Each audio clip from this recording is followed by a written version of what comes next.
আমার আল্লাহ বলেন নবী গো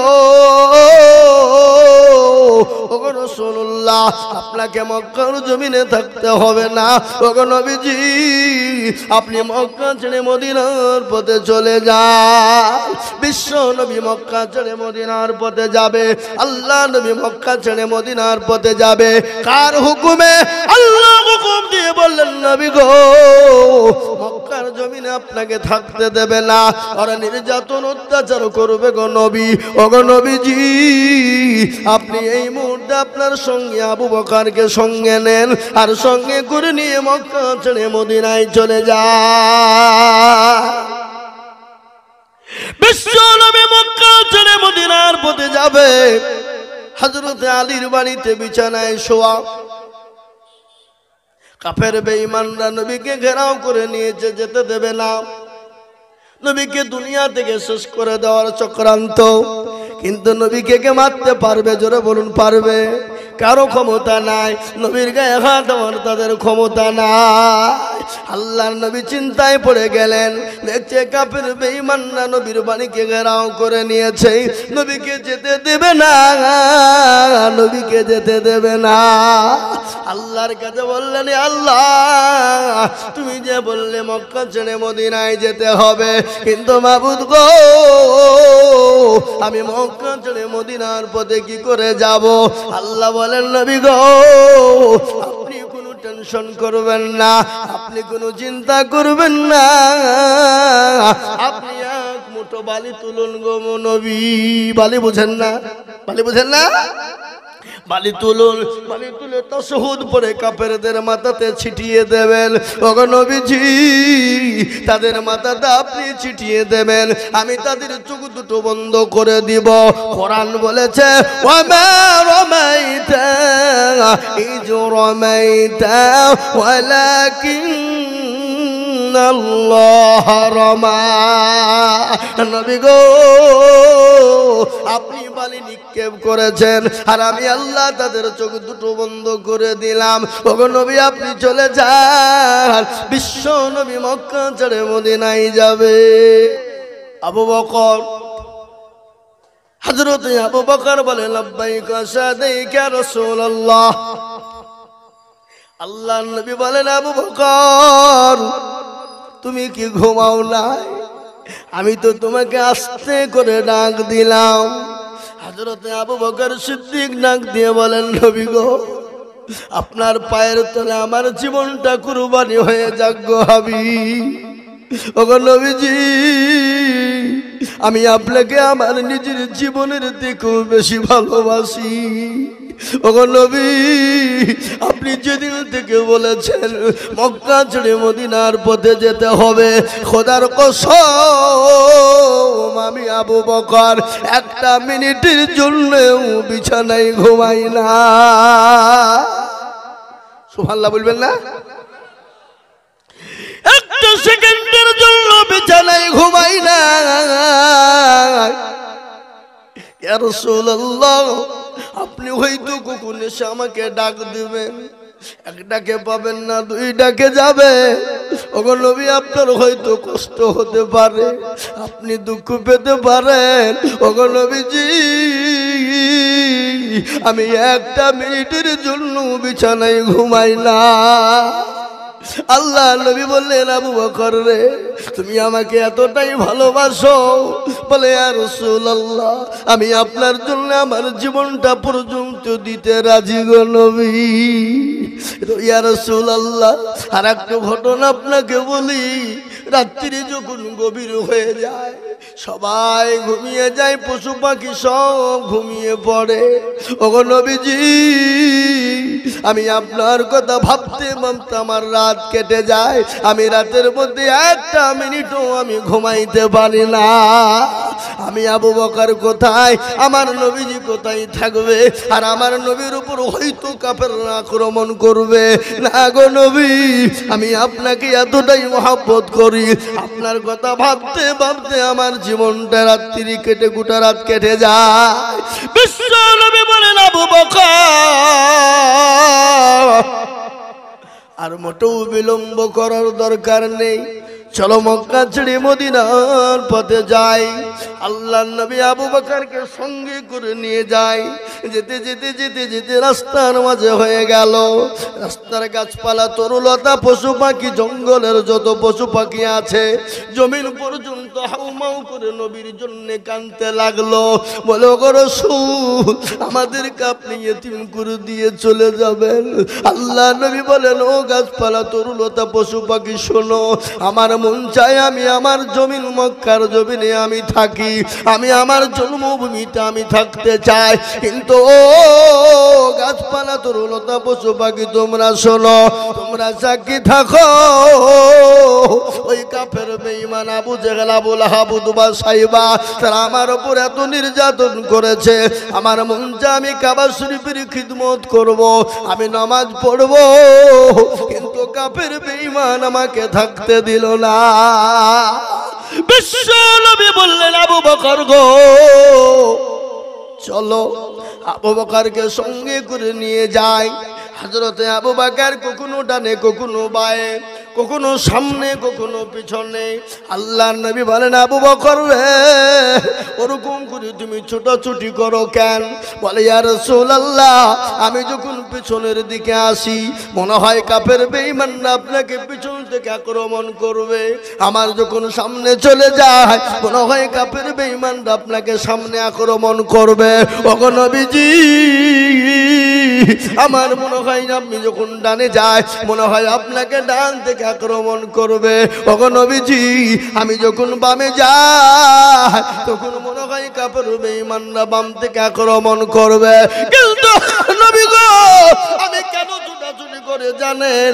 ওই তীরখানা যদি আপনাকে আক্রমণ করে, ওই তীরটা আপনার গায়ে না লেগে আমি আবু বকরের গায়ে লেগে যায়। আল্লাহর নবী বললেন, আরে আবু বকর, জীবনের কোনো মায়া নাই, জীবনের কোনো মূল্য নাই, জীবনের কোনো দাম নাই। বলে, নবী গো, আমি আপনার জন্য জীবনটা দিতে প্রস্তুত। জোরে বলুন সুবহানাল্লাহ।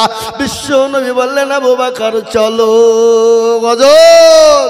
ও মুসলমান শুনুন, সাইয়েদে আলম নবীজি শাহে মদিনা,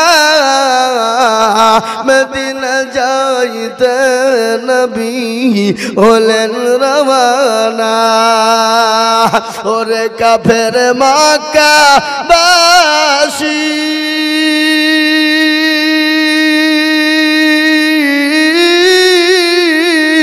নবীজিকে মারবি বলে ঘিরে বসিলি, রাতারাতি চলেন নবী, রাতারাতি চলেন নবী সোনার মদিনায়, মদিনা যাইতে নবী হলেন রওয়ানা, মদিনা যাইতে নবী হলেন রওয়ানা। নবী বলেন, আবু বকর হিজরত করে যাও গো চলে হুকুম খোদার। আবু বকর গেলেন চলে, আবু বকর গেলেন চলে ওই না মদিনায়, মদিনা যাইতে নবী বলেন রওয়ানা। ও মুসলমান দরদি, আল্লাহ নবী দয়ার নবী আবু বকরকে নিয়ে মক্কা ছেড়ে মদিনার পথে যেতে শুরু করলেন। সন্ধ্যাবেলা হয়ে গেল, সূর্য উঠে গেল। কাফের বেঈমানেরা হযরতে আলীর বাড়িতে ঢুকে দেখেন শুয়ে আছে, মুখ ডেকে মনে হয়। কিন্তু নবী আলীকে বলেছিল, আলী গো তুমি ঘুমিয়ে যাও। হযরতে আলী মুখ কানা ডেকে ঘুমিয়ে গিয়েছিলেন।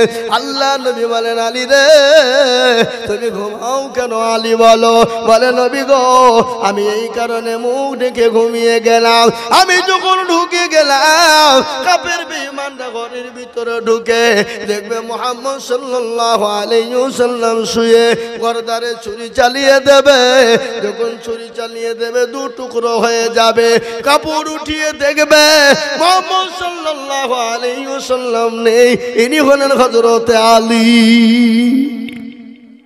ও ইয়া রাসূলুল্লাহ, কিয়ামতের ময়দানে আল্লাহ যখন বলবে আলী রে তুই কি করেছিস বল, বলে মাবুদ গো আমি কিছুই করতে পারি না, তোমার হাবিবুল্লাহ তোমার দোস্ত তোমার নবীর জন্য, তোমার প্যারা নবী দোস্তর জন্য আমি আলী আমার গর্দনটুকু দিতে পেরেছি গো নবী। আল্লাহ এই কে কথাটা বলতে পারবো? আল্লাহর নবী বলে আলী তুমি তোমার জীবনের কোনো দাম না। আল্লাহর নবীকে সাহাবারা এত ভালোবাসতেন, এত ভালোবেসেছিলেন, নিজের জীবনের থেকেও সাহাবারা আমার নবীকে বেশি ভালোবেসেছেন। কি গো বেসেছে না বাসে না জোরে বলুন? সাহাবারা আল্লাহর নবীকে নিজের জীবনের থেকে বেশি ভালোবেসেছেন না বাসেন নাই? জোরে বলুন। একজন সাহাবা, কি নাম তার জানেন? হযরত সাদ রাদিয়াল্লাহু তাআলা আনহু। শুনলেন? হযরত সাদ আল্লাহর নবীর সাহাবারা নবীকে কত ভালোবাসতেন, নবীও নিজের সাহাবাদেরকে নিজের জীবনের থেকে বেশি ভালোবেসেছেন। আল্লাহর নবীর বাড়ি খাবার হয় নাই, একদিন দুদিন তিন দিন করে, কিন্তু সাহাবাদের বাড়িতে আমার হাবিবুল্লাহ আমার নবীজি সাহাবাদের বাড়িতে খাবার বয়ে বয়ে তিনি দিয়েছে। ভাইরা আমার, বাবা জীবনেরা ভালো করে শুনে নেন। আল্লাহ নবী একদিন সাদকে ডাকলেন, বলে সাদ গো, বলে ইয়া রাসূলুল্লাহ বলুন, বলে সাদ তুমি কি বিয়ে করবে না? এই যুবকেরা শোনো, তুমি কি বিয়ে করবা না? বলে ইয়া রাসূলুল্লাহ আমাকে কে বিয়ে করবে? আমি তো কালো কিচ্ছি, আমি তো দেখতে ভালো না, ঠোঁট গলা মোটা মোটা। বলে নবী গো আমাকে কে বিবাহ করবে গো নবী? আল্লাহ নবী বলে সাদ তুমি বিবাহ করবা কি করবা না বলো? বলে ইয়া রাসূলুল্লাহ কে না বিয়ে করতে চায়, কার না মন চায়? আল্লাহ নবী আবারও বললেন সাদ তুমি বলো তুমি বিয়ে করবা কি করবা না? সাদ চুপ হয়ে গেল। আল্লাহ নবী বুঝতে পেরেছেন সাদ চুপ, তার মানে হলো আল্লাহর নবী বুঝতে পেরে গেলেন সাদ বিয়ে করার জন্য অনুমতি দিয়েছে। বিবাহের জন্য নবী একখানা চিঠি লিখলেন, সাদকে দিয়ে বললেন সাদ এই চিঠিখানা নিয়ে তুমি চলে যাও। কোথায় যাব?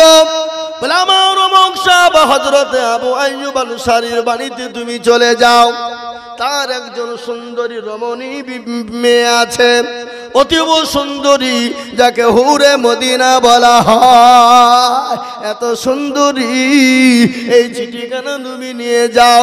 আল্লাহ নবীকে বললেন নবী গো আমি তো দেখতে ভালো না, কালো কিচ্ছি, আমি তো পেটে ভাটে উঠ চড়াই, ও গো নবী আমার তো থাকার কোনো জায়গা নাই, আমার তো খাওয়ার কোনো জায়গা নাই, নবী গো আমাকে কি বিবাহ করবে? বিশ্ব নবী বললেন সাদ এই চিঠিখানা নাও, নিয়ে তুমি আমার সাহাবার বাড়ি চল। ও মুসলমান দরদি, সাদ চিঠিখানা নিয়ে চলে গেলেন কার বাড়ি?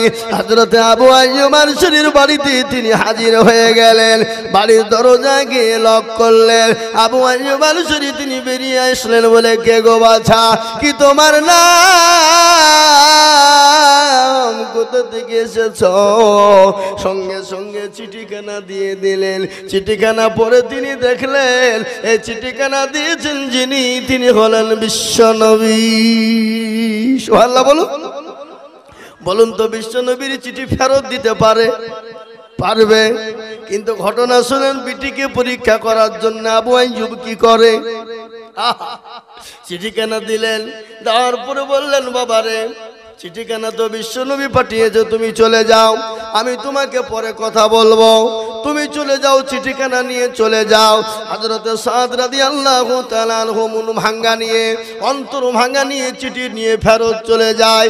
যেতে যেতে বলে হাই রে মানুষ, আমি চিঠিখানা নিয়ে এলাম, নবীজি আমাকে বিবাহের জন্য পাঠিয়ে দিল, কিন্তু আমাকে বসতেও বললো না, কথাও বললো না, চিঠিখানা নিয়ে আমাকে আবার ফিরিয়ে দিলে। কোন ধরনের মানুষ? মনটা ভেঙে গেল। যুবক মানুষ, মন তো ভাঙবে কিনা জোরে বলুন? বিবাহ যদি লেগে যায় আর বিবাহ যদি বারংবার ভেঙে যায়, বলুন তো সেই যুবকের মন ভাঙবে কিনা? ভাঙবে না? তার মানে সে কমজোরি কিছু আছে। তিনি চলে আসছেন মন ভাঙা, বুক ভাঙা, অন্তর ভাঙা নিয়ে তিনি ফিরে আসছেন। ইতিমধ্যে বিটি ডাক দিয়ে বলে, আব্বা জান। বলে কে হলো রে আম্মা? বলে কে এসেছিল? বলে অমুক একজন এসেছিল, নবীর সাহাবা, চিঠিখানা নিয়ে এসেছিল। বলে কেন? বলে বিবাহর প্রস্তাব নিয়ে এসেছিল। বলে প্রস্তাবটাকে পাঠিয়েছেন? বলে বিশ্ব নবী জনাবে মুহাম্মদুর রাসূলুল্লাহ সাল্লাল্লাহু তাআলা আলাইহি ওয়াসাল্লাম পাঠিয়েছেন। বলে আব্বা জান আপনি কি বলেছেন? বলে বিটি রে, তুমি এত সুন্দরী রমণী, এত সুন্দর তুমি দেখতে, ও বিটি আমি তোমার সঙ্গে কি করে বিবাহ দিব বলো? বলে বিটি যাকে মদিনার হুর বলা হয়, যাকে মদিনার হুর বলা হয়, তুমি এত সুন্দরী নারী, এত সুন্দরী, এত সুশিক্ষায় শিক্ষিত হলে তুমি, ও বিটি আমি বলো তোমার সঙ্গে কি করে বিবাহ দিব? সে তো কালো কিছি, দেখতে ভালো না, ঠোঁট গালা মোটা মোটা। সঙ্গে সঙ্গে বিটি বড় পরোজগারিনী, বিটি আল্লাহওয়ালি, বিটি বড় নামাজি, বিটি বড় দিনদার। সঙ্গে সঙ্গে বললেন আব্বা আপনি তাড়াতাড়ি করে যান, ওই মানুষকে আপনি ফিরিয়ে আনুন। বিশ্ব নবী জনাবে মুহাম্মদুর রাসূলুল্লাহ সাল্লাল্লাহু আলাইহি ওয়াসাল্লাম যখন চিঠি লিখে পাঠিয়েছেন, নিশ্চয় জানতে হবে তার ভিতরে ঈমান আছে। সে বড় পরোজগার মানুষ, দিনদার মানুষ, বড় ঈমানদার মানুষ। তার সম্পদ থাকুক আর নাই থাকুক, আমি তার সঙ্গেই বিবাহতে বন্ধনে জড়িত হব। সুবহানাল্লাহ বলুন। বিটি কাকে বলে? হযরত আবু আইয়ুব আনসারী বললেন, বিটি রে আমি তো ফিরিয়ে দিই নাই, আমি তোমাকে পরীক্ষা করার জন্য, চেক করার জন্য আমি এই কাজটা করেছি। ও বিটি তুমি এই ছেলেকে বিবাহ করবে কি করবে না, আমি তোমার কাছে শোনার জন্য চেষ্টা করলাম। সঙ্গে সঙ্গে আবু আইয়ুব আনসারী চলে গেলেন, সাদকে ডেকে আনলেন। আনার পরে বলে, সাদ তাড়াতাড়ি করে বাড়ি আসো, আমার মেয়ে বিবাহের জন্য প্রস্তাব দিয়েছে। সঙ্গে সঙ্গে সাদ যখন হাসি মুখে চলে গেলেন, সাদকে বলা হলো, সাদ তুমি তৈরি হয়ে যাও, তুমি তৈরি হও। হযরত সাদ রাদিয়াল্লাহু তাআলা আনহু চলে গেলেন, আনন্দ আত্মহারা, মন ভরে গেল, দিল ভরে গেল। এই বাবু যাই, একে গো ইনি কে গো, এদিকে আপনি বসেন, বসেন, এখন বসেন, লোকের বসেন। আপনি ওই আতর ঘষতে যে আতর মাখেনি কেউ নাকি? বসেন, লোকের বসেন। ওই যখন লোকজন উঠবে আপনি ওখানে দাঁড়াবেন আর বলে বাবা দাঁড়ান, ঠেকি দিবেন, ঠিক আছে? ভাইরা আমার, বাবা জীবন আল্লাহ ওয়ালা, দিন ওয়ালা, ঈমান ওয়ালা। হযরত সাদ রাদিয়াল্লাহু তাআলা আনহু নবীর কাছে চলে গেল। নবীজি বললেন, সাদ তুমি তৈরি হও, বিবাহের জন্য তৈরি হও। হযরত সাদ বললেন, ইয়া রাসূলুল্লাহ আমি যে বিবাহ করব আমার কাছে দিল মোহর দেওয়ার মতন কিছু না। আল্লাহর নবী বলেন, সাদ রে আমার জামাই উসমানের গনির কাছে চলে যাও। হযরত উসমান গনির কাছে যখন চলে গেল, হযরত উসমান গনি রাদিয়াল্লাহু তাআলা আনহু তার বিবাহের জন্য যা যা প্রয়োজনের জিনিস দিয়ে দিলেন। হযরত সাদ তিনি চলে গেলেন বাজার করার জন্য, বাজার করবে। ইতিমধ্যে খবর হয়ে গেল, কে আছো মদিনার তরুণ যুবকেরা, ও মদিনার নওজওয়ানেরা, আজকে কি তোমাদের কাছে নবী থাকবে না? আজকে তোমাদের কাছে ইসলাম থাকবে না? আজকে তোমাদের কাছে নাকি দিন থাকবে না? আজকে দিনকে বাঁচাবে কারা? ইসলামকে বাঁচাবে কারা? সমস্ত সাহাবারা একে একে জমা হয়ে গেলেন। হযরত সাদ বিবাহের জন্য সামানপত্র কিনবে। ইতিমধ্যে কানে পৌঁছে গেল মদিনার বুকে আল্লাহ নবী ডাক দিয়েছে। আর তিনি দাঁড়াইতে পারলেন না, বিবাহর সমস্ত সামান কিনা বাদ দিয়ে দিলেন। তিনি তরবারি কিনলেন, ঢাল কিনে নিলেন।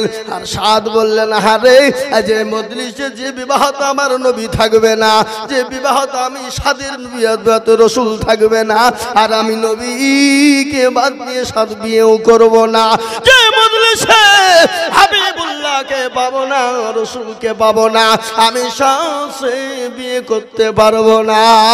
হযরত সাদ তিনি বিবাহর বদলায় ঢাল তরবারি কিনে নিলেন, যাদের ময়দানে চলে যাবেন। কিন্তু তিনি বুঝতে পারলেন নবী তো চিনে ফেলবে, সাহাবারা চিনে ফেলবে। হযরত সাদ একখানা কালো কাপড় কিনে নিলেন, মুখকে সুন্দর করে পেঁচিয়ে নিলেন। যাদের ময়দানে জাগাত শুরু হয়ে গেল, কাফের বেঈমানরা মুসলমানদেরকে চারিদিক থেকে ঘেরাও করে নিয়েছে, মেরে দেবে, নবীকে মেরে দিবে, শেষ করে দিবে। আল্লাহ নবীর একজন সাহাবা হযরত তালহা রাদিয়াল্লাহু তাআলা আনহু, তিনি কি করলেন, নবীকে ঢাল করলেন। নবীকে ঢাল করে কাফের বেঈমানেরা, কাফের বেঈমানদের সঙ্গে লড়াই শুরু হয়ে গেল। হাজার হাজার কাফেরদেরকে আপনার কি করে দিলেন, শেষ করে দিলেন। অনেক সাহাবা আপনার শহীদ হয়ে গেল। হযরত সাদ রাদিয়াল্লাহু তাআলা আনহু তিনি শুনতে পেয়েছেন মক্কা মদিনার মাটিতে নবীজি বেঁচে নাই, নবীকে শেষ করে ফেলেছে। সাদের মাথা আর কিন্তু ঠিক না, মুখ ঢাকা ছিল, মুখ ঢাকা নিয়ে মদিনার জমিনে জাহাজের ময়দানে তরবারি ঢাল নিয়ে জাহাজ শুরু হয়ে গেল, তরবারি নিয়ে শুরু হয়ে গেল। কাফের বেঈমানদেরকে জাহান্নামের টিকি ধরিয়ে দিয়ে হযরত সাদ তিনি আপনার শহীদ হয়ে যায়। আল্লাহ নবীর সামনে হযরত তালহা রাদিয়াল্লাহু তাআলা আনহু তিনি দাঁড়িয়ে গেলেন। কাফের বেঈমানরা হযরত তালহার উপর আক্রমণ শুরু করে দিল। একটা নয়, দুটো নয়, হযরত তালহা রাদিয়াল্লাহু তাআলা আনহুর গায়ে একটা নয় 80টা আপনার তরবারির আঘাত করা হয়েছিল, এমনকি 70টা তীর আঘাত করা হয়েছিল। ও মুসলমান, মুসলমান শুনেলেন, আল্লাহ নবীর সাহাবারা এরকম ঘটনা দেখলেন। আল্লাহ নবী সাল্লাল্লাহু আলাইহি সাল্লামের সমস্ত সাহাবারা কাফেরদেরকে শহীদ জাহান্নামে পাঠিয়ে দিলেন। অনেক সাহাবারা পর্যন্ত শহীদ হয়ে গেল। যাদের ময়দানে মুসলমানদের দামামা বেজে গেল। ইতিমধ্যে নবী বলেন, ও সাহাবারা, সমস্ত লাশগুলোকে তোমরা এক জায়গায় করো। সমস্ত লাশগুলোকে এক জায়গায় একত্রিত করা হলো। কিন্তু মুসলমান একজন সাহাবা এসে বলেন, নবী গো, একজন সাহাবাকে দেখলাম কালো রুমাল জড়ে মুখ পেঁচে জানে কে বসে আছে। আল্লাহ নবী বলে, খোঁজ না। গিয়ে খোঁজ নিয়ে দেখছেন হযরত সাদ রাদিয়াল্লাহু তাআলা আনহু তিনি শহীদ হয়ে গেছে। বিশ্ব নবীর কাছে যখন খবরটা দেওয়া হলো, আল্লাহ নবী বসা ছিলেন, খাড়া হয়ে গেল। আল্লাহ নবী দাঁড়িয়ে চোখ দিয়ে ঝরঝর করে পানি ঝরে যায়। বলে, সাদ রে, নিজের জীবনের কোনো মায়া নাই, নিজের জীবনের কোনো দাম নাই। তোমার কালকে বিবাহ, তোমাকে বিবাহর সামান কিনতে পাঠানো হলো। তুমি নবীকে এতটাই ভালোবাসো যে নিজের জীবন পর্যন্ত বিবাহ না করে নিজের জীবন পর্যন্ত তুমি দিয়ে দিলে রে সাদ। আল্লাহ নবী বললেন, ও সাহাবারা, সমস্ত সাহাবাদেরকে দাফন কাফনের ব্যবস্থা করো। হযরত সাদকে দাফন করার জন্য আল্লাহ নবী সাল্লাল্লাহু আলাইহি ওয়াসাল্লাম নিজে গেলেন। ইতিমধ্যে সাদের দিকে লক্ষ্য করলেন, আর আল্লাহ নবী মুচকি হেসে দিলেন। সাহাবারা বলেন, নবী গো, আপনি মুচকি কেন হাসলেন? বলে, ও সাহাবারা বললেন, নবী আপনি মুচকি কেন হাসলেন? বলে, ও সাহাবারা শোনো, আমি সাদকে যখন মাটি দেওয়ার জন্য আমি যখন ওই কবরস্থানের দিকে আগিয়ে নিয়ে যাই, আমি দেখি জান্নাতের হুরেরা আমার সাদকে নিয়ে টানাটানি করতেছে। জোরে বলে সুবহানাল্লাহ। আল্লাহর নবী সাহাবারা বলেন, আরে আজকের ওই লাশটা যদি সাদের না হয়ে আমি যদি আমি আমার লস হয়ে যেত, আমি কতই না বড় ভাগ্যবান হয়ে যেতাম।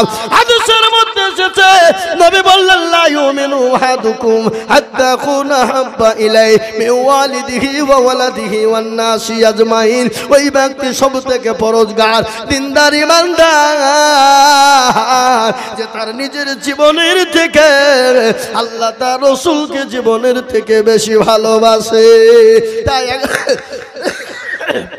তাই একবার সকলেই হাত উঁচু করে বলবো, হুজুর গো, পৃথিবীর জমিনে যতদিন থাকবো আল্লাহ তার রাসূলকে নিজের জীবনের থেকে বেশি ভালোবাসবো। একটু হাতটা উঁচু করে দিয়ে বলুন ইনশাআল্লাহ। অনেকেই তুলল না। আপনি মাইকে সাউন্ড কমাইছেন নাকি? কমাইছেন কেন? দেন হাই হাই হাই দেখো তো মুসলমান, অনেকে তুলল অনেকে তুলল না। আর মনে করছে দেখো তুলতে বলা মানেই বিপদ ডাইনি নাকি? ভাই যে তুলল সে জিতলো, যে তুলল জিতলো, আর যে তুলল না কি হইলো জোরে বলুন? হেরে গেল। আপনারা কি বলেন, হেরে গেল না জিতে গেল বলেন? হেরে গেল বলেন তো। তো দোস্তরা হাটের বড় মানুষ চালাক, কেউ হাত তুললো কেউ তুললো না, কিন্তু যে তুলে দিল সে জিতলো, যে তুললো না সে হেরে গেল। বলে মৌলবি ঠকাবে অত সহজ? বদনা চিনেন তো আপনারা? বদনা চিনেন? বদনা এই করে পানি নিয়ে মাঠে গেছে কি করতে? পায়খানা করবো বুঝলি, তো পায়খানা করে পানি খরচ করতে গিয়ে দেখছে বদনা ফুটু, পানি সব পড়ে গেছে। হাই হাই হাই কি হইল এটা? পানি শেষ। কালকে আয়োজন মৌলবি ঠকাইতে পারলো না, আর বদনা তুই ঠকিয়ে ফেললি। তো দাঁড়া, কালকে কি করে ঠকাস আবার দেখবো। ও আবার তারপরের দিন বদনাই করে পানি নিয়ে যাবো, যে আজকে আগে পানি খরচ করবো তারপরে পায়খানা ফিরবো। তুই দেখি ঠকাস কি করি। বাবা আজ ঠকলো না জিতলো? আজ ঠকলো। তো যারা হাত তুললো তারা জিতলো, যারা তুললো না তারা ঠকলো। আর একবার আমি আপনাদেরকে বলবো, হুজুর গো, পৃথিবীতে যতদিন থাকবো আল্লাহ তার রাসূলকে নিজের জীবনের থেকেও বেশি ভালোবাসবো। একবার হাত তুলে বলে না রে তুমি নামা। তার মধ্যে এখনো কিছু লোক আধখান তুলেছে, আধখান তুলেনি। ও মনে করছে মৌলবি তুই দেখতে পাবে না। বাবা, মৌলবি দেখতে পাবে না ঠিক, কিন্তু যেটা দেখে না সেটা দেখে কে? যেটা কেউ জানে না সেটা জানে কে? যেটা কেউ বুঝে না সেটা বুঝে কে? সবাই বলে আমি ভালো, আমি জানি কি, আমার মনের গোপন খবর জানে আল্লাহ জি। আলোতে আধারে নির্জনেতে কথা কি করেছো তুমি সব জানে সে। তাহারি চোখেতে কেউ যাবে না পাখি, আমি জানি কি। ও মুসলমান গো, সকলকে পাকে দেওয়া যাবে কিন্তু আল্লাহকে পাকে দেওয়া যাবে না। সকলের কাছে চালাকি চলবে কিন্তু আমার আল্লাহর কাছে চালাকি চলবে না। কেউ দেখতে পাবে না, আল্লাহ দেখতে পায়। কিন্তু যারা হাতটা তুললেন তারা জিতে গেলেন, তুললেন না তারা ঠকে গেলেন।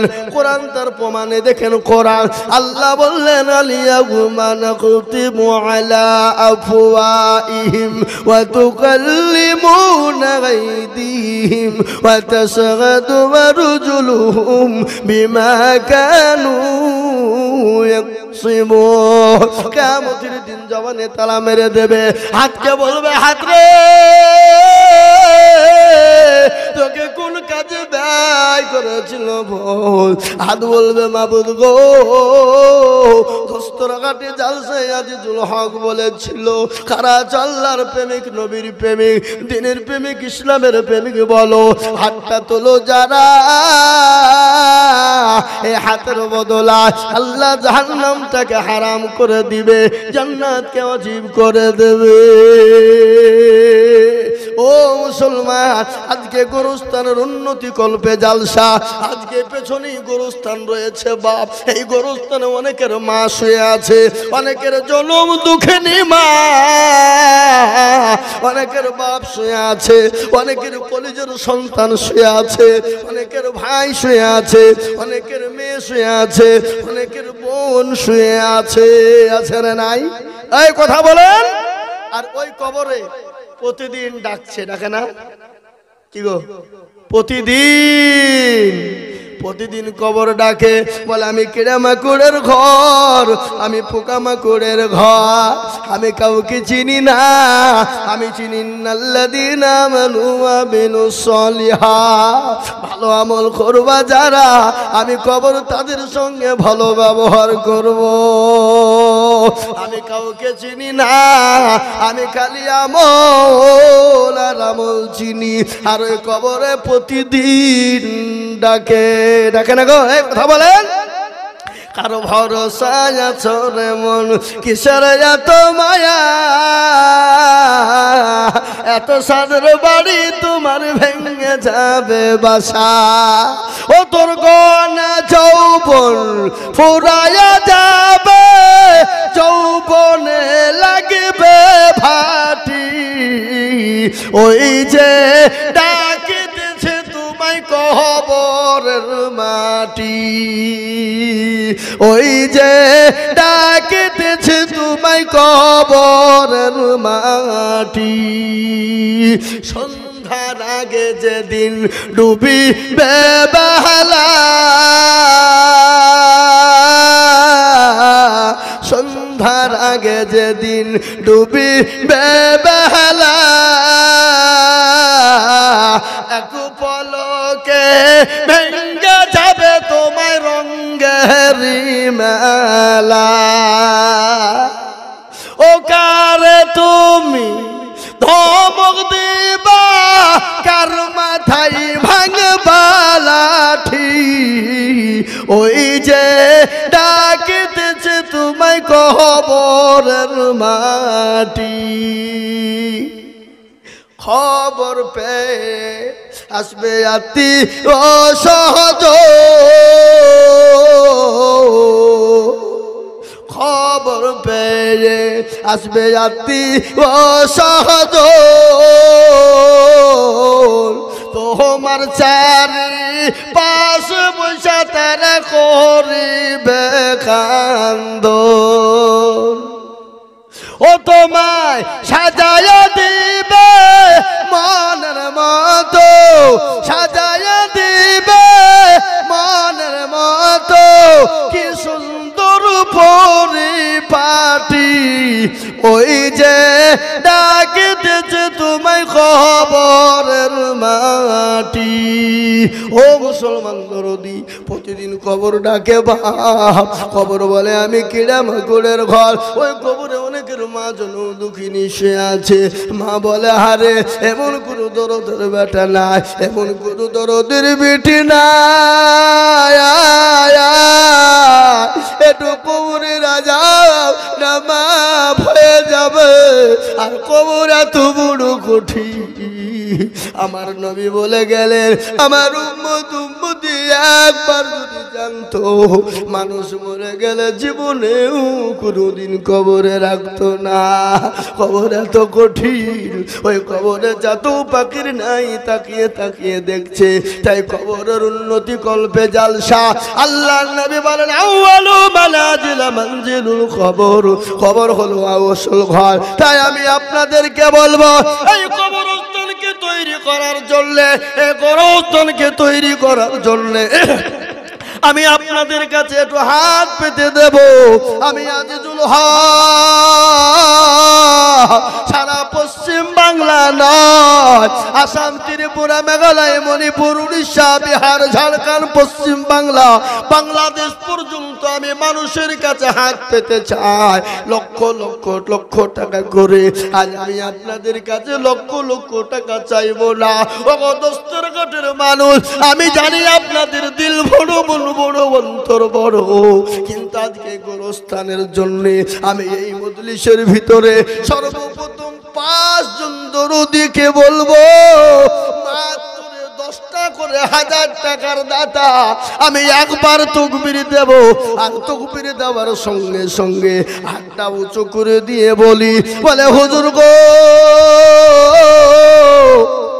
আমার কাছে জান আছে মাল নাই আমি পরে অল্প অল্প করে দিয়ে শোধ করে দেব আস্তে আস্তে শোধ করে দেব আমি মাত্র 10,000 করে 5 জন দরদিকে দেখতে চাই আমি একবার তাকবীর দেব আর তাকবীর দেওয়ার সঙ্গে সঙ্গে 10,000 টাকার দাতা বলে হুজুর আমার মা চলে গেছে জনম দুঃখিনী মায়া কবরে শুয়ে আছে যে মা নদীর গর্ভে করে নিয়ে বেরিয়েছে যে মা 1 নয় 2 নয় বুকের স্তনের দুধ খাইয়ে মানুষ করেছে সেই মাকে কবরে তাকায় সেই মায়ের নামে আমি 10,000 করে 5 জন দরদিকে বলবো সর্বপ্রথম তাকবীর দেব তাকবীর দেওয়ার সঙ্গে সঙ্গে মাত্র 10,000 টাকার দাতা আমি জানি দোস্তের ঘাটের মানুষের দিল বড় মন বড় অন্তর বড় এদেশে 20,000 25,000 50,000 টাকা দেওয়ার লোক আছে কিন্তু আমি চাইবো না আমি 10,000 করে 5 জনের কাছে দেখতে চাই একবার তাকবীর দিয়ে বলি নারে তাকবীর ইনশাআল্লাহ এই মজলিসের ভিতরে ডানে পায়ে পিছনে সামনে উপরে নিচে সর্বপ্রথম একজন দরদি একটু হাত উঁচু করে দিয়ে বলুন 10,000 টাকার দাতা কি নাই এমন কোন মিস্ত্রি ভাই দোস্তর হাতে লাগাতে প্রচুর মিস্ত্রি আছে কিন্তু আছে না নাই যারা বলুন আছে না নাই অনেক মিস্ত্রি ভাই আছে এই গোরস্থানের জন্য বহু টাকা বহু দিকে চলে যায় বিবি বাচ্চা ছেলে মেয়ের পিছনে যায় আত্মীয় স্বজনের পিছনে যায় বন্ধু বান্ধবের পিছনে যায় ডাক্তারের দোকানে যায় আমি আপনাদের কাছে বলবো সর্বপ্রথম এতগুলা মানুষের মধ্যে থেকে একটা ভাগ্যবান আল্লাহর দরদি বান্দা নাই বলে হুজুর আমার কাছে জান আছে কিন্তু মাল নাই আমি পরে অল্প অল্প অল্প করে দিয়ে শোধ করে দেব তাই সর্বপ্রথম একজন দরদি একটু হাতটা উঁচু করে বলুন দেখি ইনশাআল্লাহ ও বাপ দোস্তের হাটের মানুষ একজন দরদি গোরস্থানকে কেন্দ্র করে গোরস্থানের জন্য সর্বপ্রথমে একজন ভাগ্যবান নবীর প্রেমিক 10,000 কি গো এমন কোন বাপজি ভাই নাই এমন কোন মা বোন নাই এমন কোন মাস্টার ডাক্তার ব্যবসায়িক নাই এমন কোন পয়সাওয়ালা গাড়িওয়ালা বাড়িওয়ালা নাই এমন কোন আল্লাহওয়ালা দিনওয়ালা ইমানওয়ালা কলমওয়ালা কোরআনওয়ালা মসজিদওয়ালা আল্লাহওয়ালা নাই যে হুজুর ইনশাআল্লাহ আমার কাছে জান আছে মাল নাই আমি পরে অল্প অল্প করে দিয়ে 10,000 টাকা শোধ করে দেবো ইনশাআল্লাহ একজন দরদি এই মজলিসের ভিতরে একটু হাত উঁচু করে দিয়ে বলুন ইনশাআল্লাহ কি হবে না নাই ও বাপ ইজ্জতের মালিককে বেইজ্জতের সম্পদ দেওয়ার মালিক কেড়ে নেওয়ার মালিক খুলুন ও দেখেন কোরআন قل اللهم مالك الملك تؤتي الملك من تشاء وتنزع الملك ممن تشاء وتعز من تشاء وتذل من تشاء بيدك الخير إنك على كل شيء قدير قرآن কবি কি বলে রাজ্য মাঠ সিংহাসন এ সবই করি দান আর সাগর সাহি কেড়ে নিয়ে ফকির বানান বাচ্চাকে ফকির করে এ ফকিরকে করে দান আর ভাঙ্গা গড়ার পৃথিবীতে এই তো তার কাম কত হাজারো টাকা কত জনে লয় আর সারাদিন কেটে কেউ বানাহারে রায় কেউ বা 10,000 টাকা পাইবে না মাগিনাতে আর কেউ বা ঘোড়ার গাছ কাটে পেটে ভাতে ও মুসলমান দরদি গো আমার ইজ্জত বিজ্জতের মালিক আল্লাহ সম্পদ দেওয়ার মালিক আল্লাহ কেড়ে নেওয়ার মালিক আল্লাহ তাই আমি বলবো বাপ দস্তরঘাটের মানুষ একজন এমন কোনো ভাগ্যবান হবে না এমন কোনো নবীর প্রেমিক হবে না এমন কোনো দিনের প্রেমিক হবে না এমন কোনো আল্লাহ বলা হবে না এমন কোনো আল্লাহর প্রেমিক বান্দা হবে না বলে হুজুর গো আমার মা বাপ কবরে শুয়ে আছে এই গোরস্থানকে বানানোর জন্য আমি 10,000 টাকা দেব এমন কোন আল্লাহর একজন বান্দা উঠে আসুন আল্লাহ কবুল করল আমিন কই কে লিখছে খাতা কই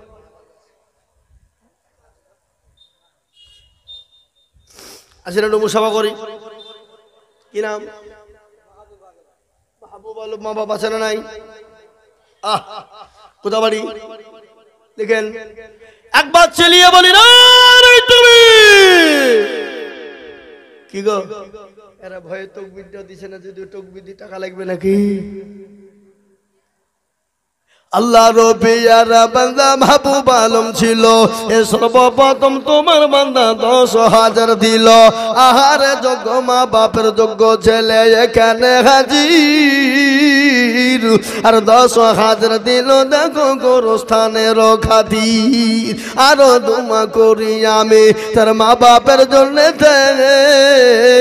শান্তি সুখ দিও তুমি কবর বিছেদে এরকম ছেলে যদি আর গো হইত মা বাপের কথা গো ছেলের মনে হয়ে যেত ও মুসলমান ঠিক রাখো ঈমান ইসলামের বাতি যেন ডুবায় না ইসলামের বাতি ডুবিয়ে দিলে হবে না কালেমা লা ইলাহা ইল্লাল্লাহ কেউ যদি বলে লা ইলাহা ইল্লাল্লাহ বলবো আর মুহাম্মাদুর রাসূলুল্লাহ বলবো না সে কোনোদিন মুসলমান হবে না হবে লা ইলাহা ইল্লাল্লাহ লা ইলাহা ইল্লাল্লাহ মুহাম্মাদুর রাসূলুল্লাহ सल्लल्लाहु अलैहि वसल्लम जबान से इकरार करना और दिल से यकीन रखना जबाने प्रकाश करा और अंतरे विश्वास करा यार नाम हलो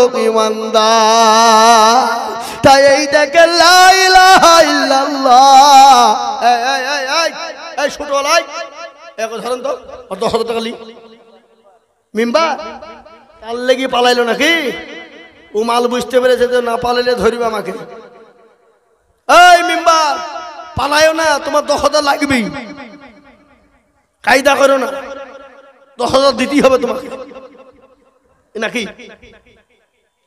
তো কেউ যদি বলে লা ইলাহা ইল্লাল্লাহ বলবো মুহাম্মদুর রাসূলুল্লাহ বলবো না তো মুসলমান হবে তো 10,000 টাকা লা ইলাহা ইল্লাল্লাহ হয়ে গেল মুহাম্মদুর রাসূলুল্লাহ জোড়া বানানোর জন্য একজন দরদি 10,000 কে আছে ভাগ্যবান হবেন যিনি কলেমার জোড়া বানাবেন তিনি ইনশাআল্লাহ আরে একজন দরদি 10,000 টাকা হবে না বাপ হবে না সোনা ও দস্তরহাটের মানুষ আল্লাহ কত দয়াবান আল্লাহ দেবে বাবা আল্লাহ রাস্তায় দিলে কোনোদিন ফুরিয়ে যাবে না আল্লাহ রাস্তায় যত দিব আমার আল্লাহ তত বাড়িয়ে দেবে তাই নাম্বার 2 জালসা কমিটি জালসা সেক্রেটারি সভাপতি গোরস্থান কমিটি গোরস্থান সেক্রেটারি সভাপতি সকলকে মিলে বলবো 10,000 করে টাকা আমি 5 জন কাছে দেখতে চাই আর দস্তরহাটের মাটিতে যদি 5টা লোক 10,000 টাকা করে না হয় এ দুঃখ বেদনা কষ্ট কাকে বলবো বাপ কাকে বলবো এই ভিতর থেকে না এদিকে আছে এদিকে মা বোনদের কাছ থেকে 2620 টাকা। এই মা বোনেরা, তোমরা তো 1000 দিতে পারবে না, এক মাসের টাকা তোমরা দাও নাকি? এখন তো তোমাদের খরচ নাই, দুটাই ছিল ফুটিয়ে গেছে। এখন তোমাদের জমাবা আবার আগামী ঈদের লাগি, সুতরাং তার মধ্যে 1000 টাকা করে তোমরা দিবা, ইনশাআল্লাহ দিবে, এখানকার মা বোনেরা দিবে। জি তাই বলুন, একটা আল্লাহর বান্দা 10,000 টাকা দেওয়ার মতো লোক নাই হবে, একজন জোড়া করবো ইনশাআল্লাহ। একটু হাতটা তুলি আল্লাহর কাছে দোয়া করবো, বা কিয়ামতের দিন এই হাতকে আল্লাহ কবুল করবে। এই দেখেন 10,000, কি নাম? তাজরুল ঠিকাদার। একবার চিলিয়ে বলি না রে তুমি। আল্লাহর পেয়ারা বান্দা তাজরুল ভাই গো ছিল, এ তোমার পেয়ারা বান্দা 10,000 দিল। কি বুলবুল ভাই, কি বুঝেন আপনি? 10,000 দেবেন?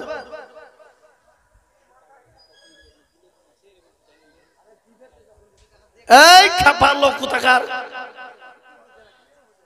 আল্লাহ আল্লাহ আল্লাহ আল্লাহ, দেখো লোকের বহান, আমি তো নামিনি এখনো, তো ভাবছেন কেন আপনি? নাকি তো আমি বুঝলবো তো ঠিক। আল্লাহ রবিয়ারা বান্না তাজরুল মাই গো ছিল, এ নাম্বার 2 এতে দেখো 10,000 হইল। এই আরো দোয়া করি আমি বান্দার কারণ, দিও গো বান্দাকে তুমি সুখের জীবন। মনে বড় ছিল তাহার, ছিল বড় আশা, এ 10,000 টাকা দিয়ে বানাবে গোরস্থানের বাসা। আনো দোয়া করি আমি, করি শত শত, আল্লাহ তাকে বানিয়ে দিও তাহার মনের মতো। আল্লাহুম্মা আমিন। ও মুসলমান দরদি, এই দেখেন 2 নম্বর হয়ে গেল। আমি আপনাদেরকে একটা কথা বলি বাবা, আল্লাহ নবী বললেন, মান তামাসসাকা বিসুন্নতি ইন্না ফাসাদি উম্মতি ফালাহু আজরুল মিয়াতিন শাহিদিন। আল্লাহ নবী বললেন, ফিতনা ফাসাদের জামানা একটা নবীর সুন্নতকে জিন্দা করবে যারা, তার আমলনামায় 1 শহীদের দরজা হবে। সুবহানাল্লাহ বলুন। 2 নম্বর হয়ে গেল। 3 নম্বর নবীর সুন্নত জিন্দা করনে ওয়ালা কারা, নবীর প্রেমিক কারা, নবীকে ভালোবাসনে ওয়ালা কারা। ও মুসলমান দরদি, 3 নম্বরে 10,000 টাকার দাতার একজন দরদি।